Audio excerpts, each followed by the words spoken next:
Bien, chers amis, bonjour. Nous sommes toujours dans le commentaire de mon livre Au-delà de la nuit, la déchirure du voile à travers la dynamique de la délivrance finale.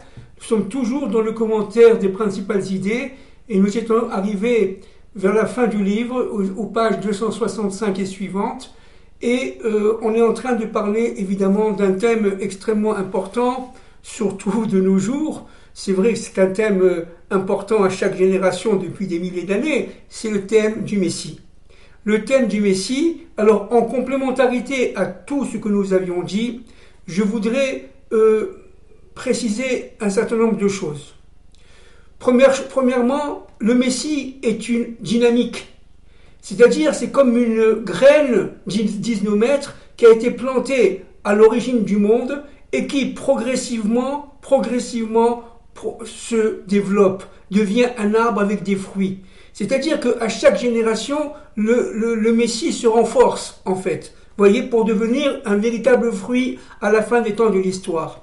Ce qui est très très important de comprendre, bien entendu, c'est que cette dynamique est voulue par Dieu. Et il y a un temps de l'histoire où le Messie doit apparaître. Ce temps de l'histoire, ce n'est pas les hommes, je répète, ce n'est pas les hommes qui le décident, c'est seulement la volonté divine. C'est un plan secret, caché depuis la faute d'Adam et de Ève, c'est-à-dire au temps de la Bria, au temps véritablement de la création, après ce que le serpent a, si vous voulez, pénétré Chava, Ève, pour pouvoir atteindre son mari Adam, et à partir de ce moment-là, la séparation des deux arbres a provoqué un schisme. Alors, qu'est-ce que c'est que le Messie? On le répète, c'est en fin de compte la réparation de la faute d'Adam, c'est-à-dire véritablement c'est cet être qui vient pour pouvoir assurer la présence, la réalisation de cette présence du seul Dieu maître de l'histoire. C'est-à-dire que c'est véritablement un être qui est non seulement royal en tant que fonction, puisque c'est le roi Messie, mais c'est un Messie qui est, si vous voulez, secondaire devant le roi qui est le divin, qui est Akadosh Baruch Hu, qui est le seul maître de l'histoire. Notre maître, notre seul roi, c'est Dieu. C'est pas le Messie, que ce soit clair. Dieu est un. Dieu est partout. Dieu est unique. Dieu est le seul créateur. Il n'y a rien en dehors de lui. Mais il va, si vous voulez, de génération en génération, tel qu'on l'a dit tout à l'heure, une plante, en hébreu on dit tsemar, planter dans son pardès. Ça veut dire quoi le pardès? Qu'est-ce que c'est que le pardès? Alors évidemment, le pardès, on le sait, c'est le Gan Eden, c'est ce que disent les Français. En français, c'est pas un bon mot, c'est même faux de dire ça, c'est le paradis. Le pardès, c'est-à-dire la capacité de l'homme à comprendre que chaque action dans son monde, dans cette terre, a un sens. Même une action qui nous paraisse absolument petite, voire même stupide, voire même secondaire, elle est extrêmement importante dans le plan d'ensemble. Chacun d'entre nous a une fonction. Cette fonction, elle se démultiplie dans l'histoire, dans sa propre histoire individuelle et dans la propre histoire collective. Et cette fonction-là qui se démultiplie, n'est-ce pas, va permettre tout simplement à la royauté divine de se révéler en fin des temps de l'histoire. Maintenant, je vais revenir sur ce point-là tout à l'heure. Maintenant, un élément très important. Je vais me référer ici au livre de prière, dans notre livre de prière. Bon, c'est en hébreu français, un livre de prière en français. Vous savez que tous les jours, nous, les Juifs, les Hébreux, nous lisons 3 fois par jour la Amida. C'est-à-dire, nous tenons debout devant Hachem, vraiment panim bapanim, c'est-à-dire face à face, et nous demandons un certain nombre de choses, et notamment, regardez, n'est-ce pas, on le supplie de faire résider dans Yerushalayim, dans Jérusalem, ta ville, comme tu l'as promis, comme tu nous l'as promis, restaure-y bientôt le trône de David, ton serviteur, et pour l'éternité. construis-la bientôt de nos jours. Béni tu es, Hachem, qui réédifiera Jérusalem. Alors évidemment, par cette prière qui prend tout son sens, il y a un mot quand même qui me paraît très très important dans l'ensemble de nos interventions, c'est le mot trône, le trône de David. Que signifie en fait le trône de David? D'abord, nos maîtres disent que le Mashiach ben David, c'est le prolongement du Mashiach ben Yosef. On l'a déjà dit de nombreuses fois auparavant.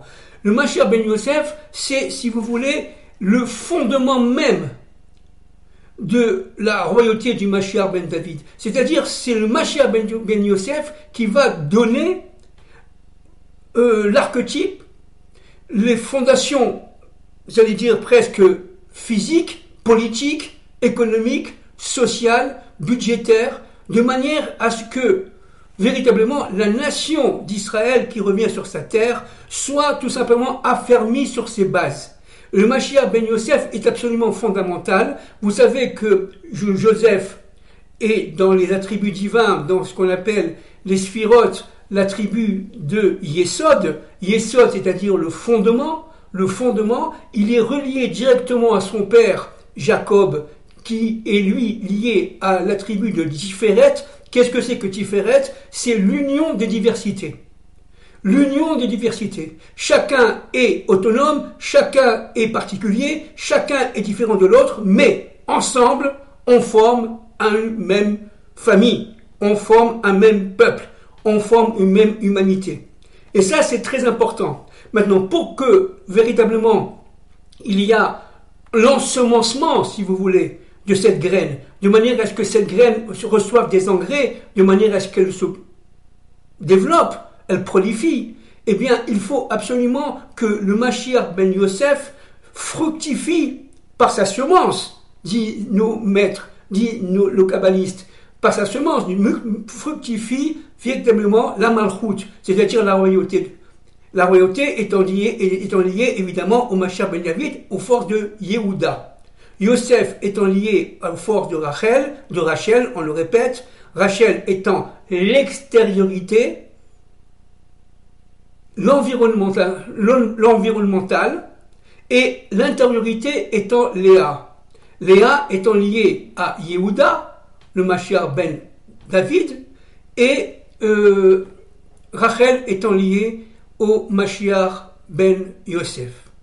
Maintenant, il faut comprendre une chose, et ça, mon ami, monsieur Roni Akrish, qui se dit hébreu, qui se dit arriver à un certain niveau de perception de la réalité en tant qu'hébreu, a écrit plusieurs livres, notamment un livre dans les années 2012, il y a quelques années déjà, qui s'appelle « Les passions d'un hébreu ». Et il dit que, en fait, dans les premières pages de son livre, il dit que le Mashiach ben Yosef est un messie qui va se fondre carrément sur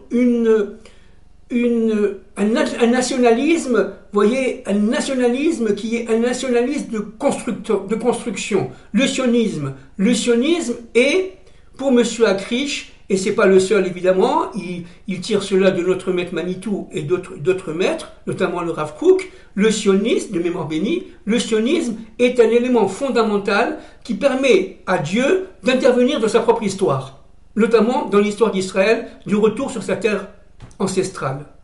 Le sionisme, c'est quelque chose qui permet au plan de Dieu de se réaliser à partir de Jérusalem. Maintenant, René Akrish dit une chose très, très juste, c'est qu'en fin de compte, les sionistes laïcs avaient certes une partie de la présence du Messie, fils de Joseph, et pas l'ensemble de la présence. Pourquoi? Parce que Joseph était un homme, en tant que vice-roi d'Égypte, en tant que futur pharaon, si vous voulez, d'Égypte, était à son époque un homme extrêmement fidèle à son père, Jacob, fidèle à son grand-père, n'est-ce pas, Israël, et à son arrière-grand-père, Abraham, fidèle à son Dieu, tout le temps.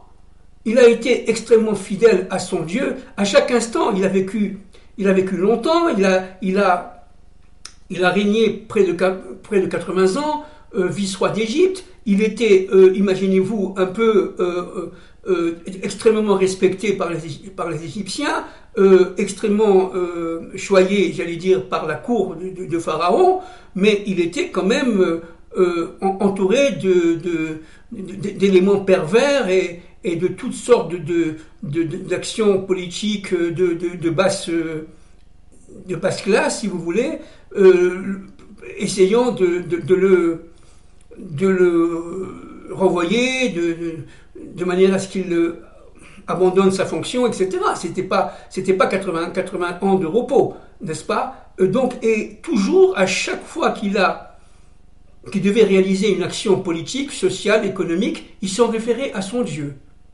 Il s'en référait à son Dieu. Ce n'était pas un laïc qui avait refusé, quelque part, la présence de Dieu dans son histoire. Joseph était véritablement l'élément crucial, le tzaddik amiti, comme on dit chez nous. Ça veut dire le véritable tzaddik, Joseph tzaddik, c'est-à-dire Joseph le juste, qui va tout simplement résister à l'infidélité sexuelle, à la moralité. Il va rechercher toujours la moralité. Il refuse l'immoralité sexuelle, l'immoralité des mœurs. Il refuse le vol. Il avait un amour extrêmement important pour le prochain, et notamment pour les Égyptiens. Et donc, ça, Pharaon l'avait vu, évidemment. Mais ce qu'il faut comprendre, c'est que le sionisme d'aujourd'hui, dans sa laïcité, a une fin. Et nous vivons aujourd'hui, si vous voulez, cette fin de résonance du sionisme politique. Pourquoi? Parce que l'État est reconstruit. Le socle du trône de David est fait. Le qui c'est David en hébreu, vous voyez, le trône de David, on l'a dit tout à l'heure dans la prière, en citant la prière, le socle de David repose sur véritablement un État d'Israël, fondement de la messianisation d'Israël et du monde, qui permet tout simplement, par l'économique, par le politique, par le social, par le financier, et malheureusement cela en toute aujourd'hui immoralité, parce que nous sommes dans un temps d'immoralité, il faut qu'on passe de l'immoralité à la moralité, c'est-à-dire mettre Dieu dans sa propre histoire. Et évidemment, Akadosh Baruch Hu ne supporte pas le vol, ne supporte pas l'infamie, notamment ne supporte pas l'injustice. Le Dieu d'Israël est un Dieu de justice. Et pour passer du monde de la justice au monde de l'unité, il faut absolument rendre l'environnement économique, l'environnement social, l'environnement politique, tout simplement apte à recevoir la parole de Dieu, c'est-à-dire dans toute moralité, en toute humilité et en tout amour du prochain. C'est très important. La prise de conscience, n'est-ce pas, que le sionisme n'est qu'un élément de la moralisation du monde, il n'est qu'un élément de la délivrance finale de l'humanité tout entière des descendants d'Adam et de Ève. Et donc il ne faut pas, si vous voulez, renier, parce que c'est pour ça que les forces du mal l'ont pris évidemment comme élément fondamental, n'est-ce pas, du combat et de la lutte contre Israël. Aujourd'hui, on est de moins en moins anti-juif, on est anti-sioniste. Mais pourquoi on est anti-sioniste? Qu'est-ce que c'est toute cette fabulation, ces fantasmes créés par une idéologie complètement saugrenue qui ne correspond à rien, Et je ne fais pas de politique, bien entendu, je ne fais pas de politique. Je reste au niveau de la Torah, au niveau de la parole de Dieu. Donc, le sionisme, aujourd'hui, est arrivé à la fin de sa propre histoire pour une raison très simple. C'est que nous sommes arrivés à la veille du Mashiach ben David, du Messie, si vous voulez, de la révélation du Messie de David. Maintenant, en attendant cela, maintenant que le Yesod est formé, si vous voulez, que les artifices de la structuration de l'État d'Israël sont là, il y a un gouvernement, il y a des structures économiques, sociales, politiques, des entreprises, il y a une justice, une certaine justice sociale, etc. Ça fonctionne. Il y a une économie qui est aujourd'hui très prospère, on peut en parler. Et donc, ça fonctionne. Et parce que ça fonctionne, on passe maintenant au deuxième stade, c'est-à-dire au stade où Joseph, le Mashiach ben Yosef, ou le sionisme, doit reconnaître qu'il y a un plan secret, un plan divin, qu'il ne veuille ou qu'il ne le veuille pas, doit reconnaître que ce plan divin est absolument universel. Universel. Maintenant, on le sait, le Mashiach ben Yosef, fils de Joseph, se rebellera contre les forces du mal, notamment l'Occident. Il combattra les forces du mal, il combattra les élites, notamment occidentales. Il se combattra contre Édom, si je parle le langage, on l'a déjà vu, hein, on l'a déjà vu. Et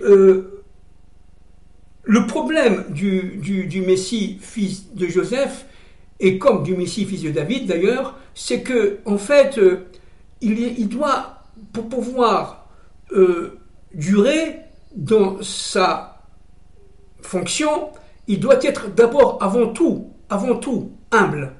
C'est-à-dire, il doit jamais proclamer qu'il est le Messie.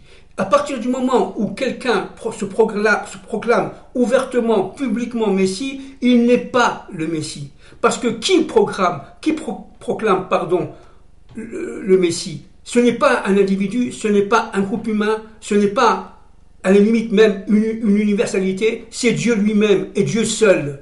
Et Dieu seul. C'est Dieu qui va, tout simplement, on l'a dit l'autre fois, accompagner le Messie, fils de Joseph, accompagner le Messie, fils de David, donner ce 5e niveau d'âme, comme on l'appelle la Yechida, qui se situe, on l'a déjà dit de nombreuses fois, au Gan Eden, ça veut dire dans les mondes supérieurs, dans le monde d'Atsilut, et notamment dans ce qu'on appelle le Gan Tzipor, c'est-à-dire ce nid d'oiseau, où se trouve réfugié et protégé la Yechida, le 5e niveau d'âme, qui nous permettront à nous tous de rentrer dans la Bina, c'est-à-dire dans le Noun, dans le 50e degré de connaissance. Et là, effectivement, on aura une connaissance absolument incroyable, qui ne correspond pas du tout à la connaissance qu'on a aujourd'hui. On va transmuter, on va se transformer, mais pour cela, il faut se battre contre le mal. Il faut se battre contre le mal. Alors, pour cela, on a déjà dit l'autre fois, le Mashiach va souffrir, le Mashiach va se rapprocher des pauvres, le Mashiach va énormément se combattre, on a dit le mal, mais il va combattre aussi dans son environnement tous les envoyés de ce propre mal. Hein, d'accord ? Et donc, il sera seul, il sera complètement seul. Mais évidemment, collé à Dieu, collé à cette âme superbe, unique, qui s'appelle l'âme d'Élie, le prophète, Élie ou Hanavi, et ensemble, ils vont, avec Dieu, avancer pas à pas. Il faut comprendre un autre point très très important. C'est que il faut faire attention à l'orgueil. Et plus le Messie grandira, si vous voulez, comme la plante, plus il grandira, plus il se développera, et plus il sera attaqué par les forces de l'orgueil, par le force de l'ego. Par exemple, on va prendre un exemple là, très simple,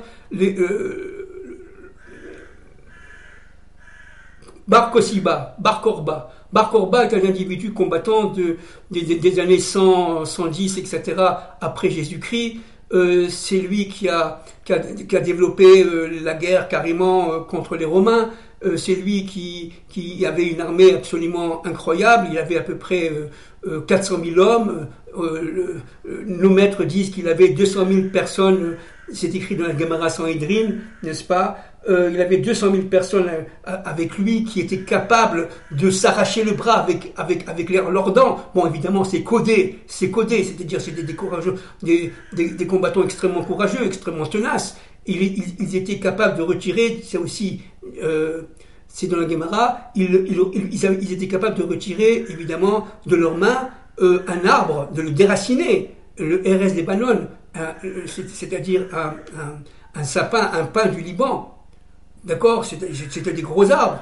C'est-à-dire c'était des combattants incroyables qui n'avaient peur de rien du tout.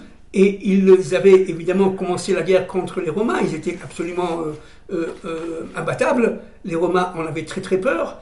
Et ce qu'il faut comprendre une chose, c'est qu'à un moment donné, n'est-ce pas, Bar Korba, qui était tout simplement avec les religieux, qui était tout simplement un initiateur du Sanhedrin, il a reformé le Sanhedrin, il a développé des centres d'études de Torah, etc., bien entendu. Et Rabbi Akiba l'avait pris comme le Messie, fils de Joseph, l'avait reconnu comme le Messie, fils de Joseph, alors que la plupart des rabbins de son temps ne le reconnaissaient pas. Pourquoi? Parce que le Messie doit avoir une intuition intérieure. Et lui, semble-t-il, au jour le jour, était un géostratège, c'est-à-dire qu'il avait véritablement une force incroyable d'analyse, une intelligence absolument unique, mais il ne sentait pas les événements. Et surtout, il ne poussait pas à l'étude de la Torah. Il avait accepté évidemment qu'il y ait d'études de la Torah, etc.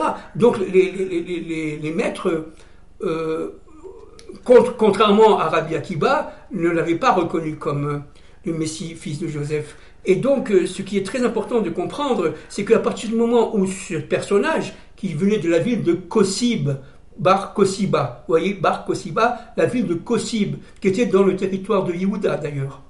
Et ce personnage absolument unique, n'est-ce pas, qui va se battre contre les Romains, va commencer, si vous voulez, à se sentir autonome par rapport à la puissance divine. Il avait le sentiment d'être tellement fort qu'il n'avait pas besoin de l'aide du ciel. Et à partir de ce moment-là, c'est sa propre descente aux enfers, et il sera assassiné, et il perdra tout son pouvoir. Et à partir de ce moment-là, Rabbi Akiba reconnaîtra son erreur, que de toute façon, à partir du moment où le Messie est tué, il cesse d'être Messie. Disent nos maîtres, n'est-ce pas? C'est dans le Zohar et c'est dans nos maîtres. Le Rav Abarbanel dit que Rabbi Akiba, qui a été un très grand d'Israël, évidemment, hein, un maître de la Mishnah, un maître du Talmud, évidemment, Rabbi Akiba est unique, ok, mais il avait reconnu quand même que Bar Korba était le Messie. Il avait reconnu que Bar Korba était le Messie, et donc il s'était trompé. Malgré le fait que Bar Korba n'avait pas étudié vraiment lui-même la Torah, c'était un militaire, un général d'armée, du corps d'armée, et donc malgré tout, il avait nommé Messie, fils de Joseph. Eh bien, dit le Rav Abarbanel, de mémoire bénie, eh bien, c'est pour cela, parce qu'il n'a pas compris qu'il n'avait pas les capacités spirituelles pour pouvoir l'être. Vous voyez, Joseph est un être, certes, fils roi d'Égypte, mais seulement aussi et surtout, il était fidèle à son Dieu. Il était complètement recollé à son père Jacob, n'est-ce pas? Et donc Joseph était véritablement un individu qui faisait le lien entre le matériel et le spirituel. Et Bar Korba ne le faisait pas. Et donc le Rav Abarbanel dit que par cette erreur, Rabbi Akiva va mourir dans des conditions atroces. On sait comment il est mort, n'est-ce pas? Il a été tué parmi les 10.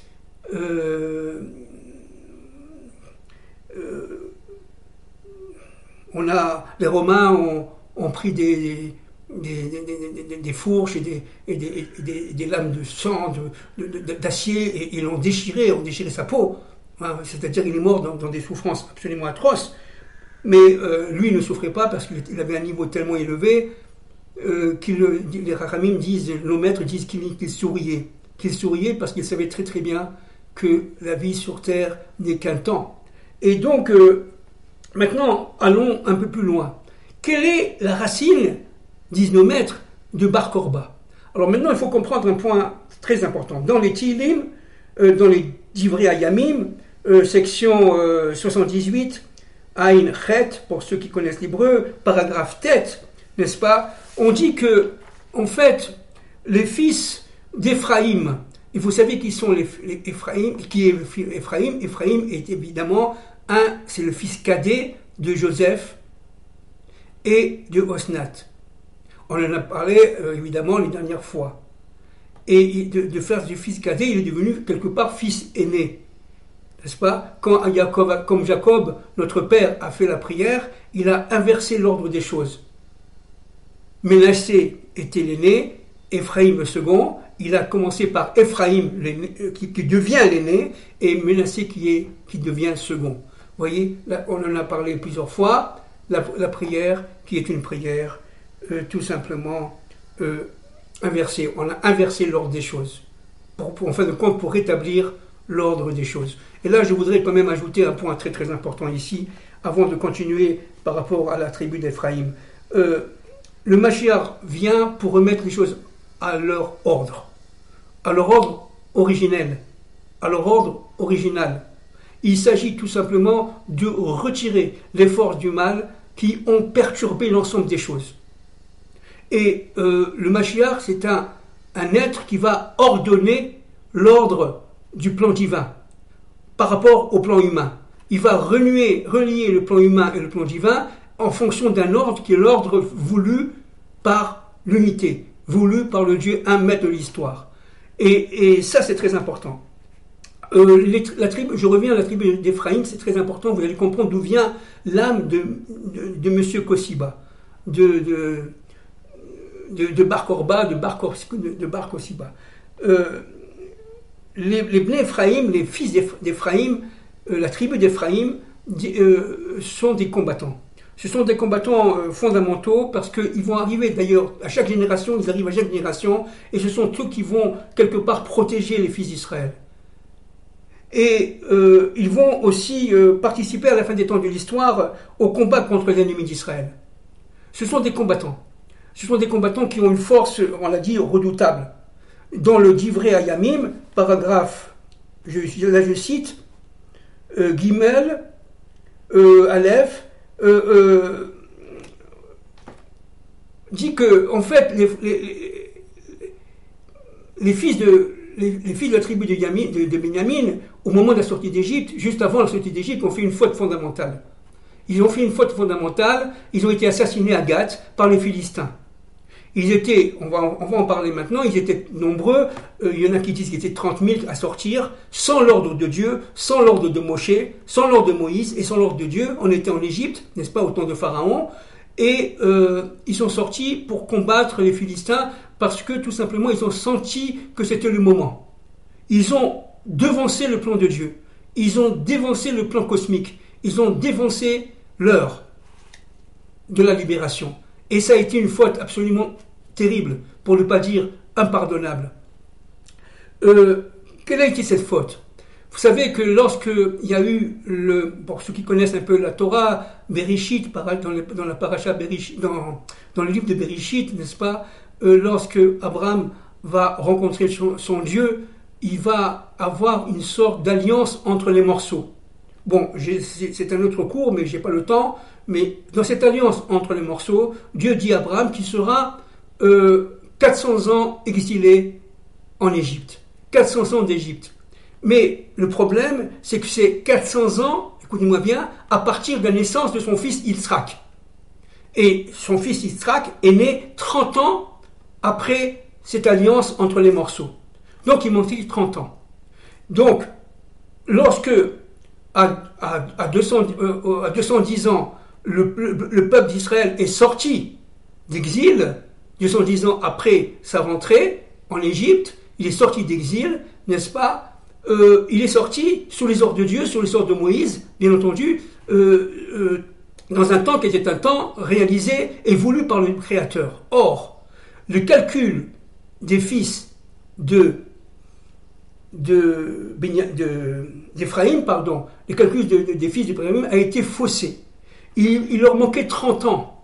C'est-à-dire qu'ils pensaient que le 210 ans était arrivé à terme alors qu'ils étaient arrivés à 210 moins 30 ans à 180. Il manquait 30 ans. Ils sont sortis 30 ans trop tôt d'Égypte, disent nos maîtres. Et pourquoi ? Parce que il y a eu un faux messie. Ce faux messie qui a joué un rôle absolument terrifiant. Il s'appelait Ignon. Et ce faux messie d'Ignon avait dit 30 ans avant la véritable sortie d'Égypte que le temps était venu, qu'il était envoyé par Dieu et qu'il fallait sortir pour se combattre les Philistins. Alors ça s'est passé d'une manière... Alors la tribu d'Éphraïm, dont était issu d'ailleurs Ignon était un enfant d'Éphraïm, eh bien il a poussé, en tant que faux messie, la tribu d'Éphraïm de sortir avant les autres, parce que le temps était arrivé. Ils s'étaient évidemment trompés de 30 ans. 30 ans trop tôt. Et donc, les combats ont été terribles. Ils ont perdu beaucoup d'hommes. Les Philistins, ils étaient 40 000, disent nos maîtres. Eux, ils étaient 30 000. Bon, il y en a qui disent qu'ils étaient plus, qu'ils étaient 200 000. Le Divrei Hayamim dit qu'ils étaient 200 000, par exemple, n'est-ce pas, et qu'ils ont été massacrés. Ils ont été massacrés, seulement 10 sont revenus en Égypte, et ils ont expliqué à Moïse et au peuple que c'était un massacre absolument incroyable, et toutes ces morts hébraïques, n'est-ce pas, ont été éparpillés dans les champs autour de Gath, la ville de Gath de l'époque, n'est-ce pas? Aujourd'hui, on dirait Kiryat Gath en Israël, et elles n'avaient pas de sépulture, et surtout, elles n'ont pas participé à la sortie d'Égypte, elles n'ont pas participé au matin de Torah, au don de la Torah. Et donc, c'est une tribu qui a été quelque part perdue. Et quelques siècles après, évidemment, le prophète va demander, envoyé par Dieu, bien entendu, à ce que ces âmes-là qui ont été perdues, qui n'ont pas reçu le don de la Torah parce qu'elles sont mortes avant la sortie d'Égypte, 30 ans avant, eh bien, à partir de ce moment-là, il a demandé à ce que ces âmes-là, ces 200 000 âmes ou ces 30 000 âmes, parce que les maîtres ne sont pas d'accord entre eux, puissent revenir dans la tribu d'Éphraïm. Et de cela, si vous voulez, de cela, vous voyez, sort Bar Korba, Bar Kosiba. Bar Kosiba sort de deux êtres, si vous voulez. Il sort de Ignon, qui est le faux messie de la tribu d'Éphraïm, et il sort aussi c'est écrit dans le livre des Juges, là, de Ardon ben Hillel. Ce Ardon ben Hillel, lui aussi se prenait pour le Messie. Il avait une forte potentialité de l'être, mais en fin de compte, il ne l'était pas. Il était orgueilleux, imbu de lui-même, et donc tout cela ne s'est pas fait. La réparation finale se fera progressivement avec le prophète Oded, avec le prophète Ereskiel, notamment de la résurrection des morts. Quelle a été la source de la faute de Bar Korba? Donc la source de Bar Korba, on le sait, c'est Ignon, vous voyez, de la tribu d'Éphraïm, et c'est aussi Ardon ben Hillel, Bar Hillel ou ben Hillel. D'accord? Alors maintenant, quelle était la faute? La faute était double et terrible. Terrible. D'une part, c'est évidemment l'orgueil, l'ego. Il n'avait pas besoin de la présence divine, il n'a pas besoin de l'aide de Dieu. Ça, c'est absolument indéfinissable. Parce que sans Dieu, on n'est rien du tout. On croit l'être, mais on n'est rien du tout. C'est pas Tsahal qui nous protège, c'est Dieu qui nous protège. Tsahal, ce n'est qu'un instrument de Dieu, c'est tout. Au-dessus de Tsahal, bien entendu, il y a des anges, des milliards d'anges, de force, qui dirigent tout cela. Et ça, c'est une première chose. Une deuxième chose qui est aussi terrible, c'est qu'il a avancé le temps de l'histoire. Ils sont sortis 30 ans avant la sortie d'Égypte. Ils sont sortis à la 180e année et non pas à la 210e année. C'est-à-dire qu'en fin de compte, il faut faire très attention là. Il nous est absolument gravissime d'avancer le temps de l'histoire, d'avancer le temps de la Géoula, de la délivrance, d'avancer, de prendre par exemple, de nommer quelqu'un, nous les hommes, qui ne sommes rien du tout. Voilà, ça c'est le Messie. Qu'on se taise, qu'on reste calme, on n'est pas Dieu. On ne comprend pas. C'est très compliqué, il faut être humble. Il faut être humble. Parce que le Messie, disent nos maîtres, en fin de compte, c'est une fonction qui est une fonction très précise, qui n'est pas forcément définitive. Par exemple, je prends un exemple, de nombreux maîtres, vraiment, que ce soit le Harizal ou que ce soit son élève, le Rav Chaim Vital, ça a été dit par son fils d'ailleurs, le Rav Shmuel Vital, que en fin de compte, le Harizal se sentait porteur d'un message de Mashiach ben Yosef, fils de Joseph. Il avait reconnu, même en son élève, le Rav Chaim Vital, des étincelles du Mashiach ben Yosef.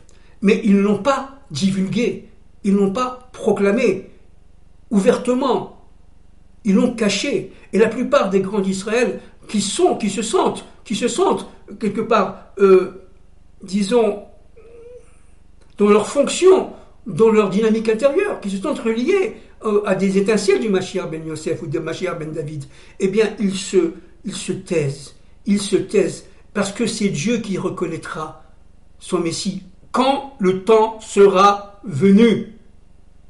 Quand le temps sera, si vous voulez, mûr.